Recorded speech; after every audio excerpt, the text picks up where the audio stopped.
बढ़ती महंगाई ने अवाम से 2 वक्त का नवाला भी छीन लिया। दुकानदार हजरात ने फल, सब्जियां और दूध दही की कीमतों में 20 तक 30% इजाफा कर दिया। जिला इंतजामिया की मुबैना मिली भगत से दुकानदार मन मर्जी के रेट वसूल करने लगे, जबकि प्राइस कंट्रोल मजिस्ट्रेट भी अफसरान बाला को सब अच्छा की रिपोर्ट देने में मसरूफ अमल।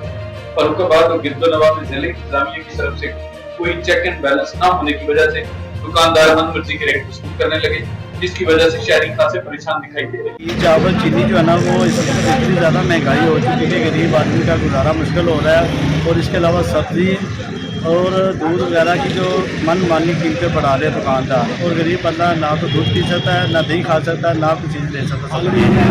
देखो महंगाई ने तो अगे बंद लक तोड़ता है, दाल चावल चीनी बहुत अगे रेट हो गए हैं। लेकिन ये जो दुकानदार ने इन्हें रेंदी गुंदी कसर कर दी है कि मतलब हर चीज़ जी ना वो आसमान ना गल्लां करन दी है। महंगाई बहुत ज़्यादा हो चुकी है। गौरमेंट को चाहिए खुदा वास्ते कंट्रोल किया जाए। ये सारी महंगाई इन्होंने खुद साख्ता की दुकानदार आला हुकाम से मुतालबा किया है कि महंगाई को कंट्रोल करके अशियाए खुर्दोनोश की कीमतों में खुद साख्ता इजाफा करने वाले दुकानदारों के खिलाफ भी और कार्रवाइयाँ की जाए।